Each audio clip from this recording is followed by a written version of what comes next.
स्वातंत्र्यानंतर सुद्धा दानापूर बल्लाडी गावात जायला रस्ता नसल्याने गावकऱ्यांचा तीव्र रोष। स्वाभिमानीचे जिल्हाध्यक्ष अनंता मानकर व राधिकाताई तुपकर यांनी प्रचार दौऱ्यानिमित्त घेतली गावकऱ्यांची भेट। संग्रामपूर तालुक्यातील काही गावे अशी पण आहेत की आजपर्यंत सुद्धा त्या गावांकडे लोकप्रतिनिधींनी ढुंकूनही पाहिले नाही। अशा गावाची अत्यंत दुरावस्था झालेली पाहायला मिळते। अशातच संग्रामपूर तालुक्यातील एक गाव म्हणजे दानापूर बल्लाडी। 15 वर्ष खासदार असूनही दानापूर बल्लाडी गावाला अजूनसुद्धा रस्ता नसल्याने गावकऱ्यांचा तीव्र संताप व्यक्त होत आहे। लोकांना गावात जा-ये करण्यासाठी जीवाची कसरत करावी लागते। पावसाळ्यात तर या गावातील शाळकरी विद्यार्थ्यांना शाळेत जाण्यासाठी जीव मुठीत घेऊन जावं लागते।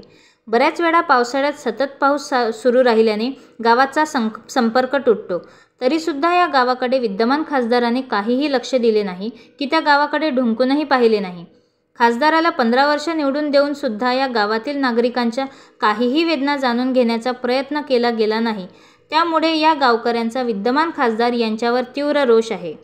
याच दानापूर बल्लाडी गावातील नागरिकांची राधिकाताई तुपकर व जिल्हाध्यक्ष अनंता मानकर यांनी भेट घेऊन परिस्थितीचा आढावा घेतला व रविकांत भाऊ तुपकर खासदार झाल्यास या गावाला संरक्षण भिंत व रस्ता करून देण्याची ग्वाही दिली। गावगाड्यातील प्रत्येक शेतकरी, शेतमजूर, सामान्य जनता आता निसंकोचपणे समोर येऊन रविकांत भाऊंना साथ देत आहे। बुलढाणा लोकसभेची निवडणूक आता सामान्य जनतेने हाती घेतली असून या जिल्ह्यात परिवर्तन अलर्ट मानलं जात आहे। सूर्य मराठी न्यूजसाठी अनिल सिंग चव्हाण, बुलढाणा।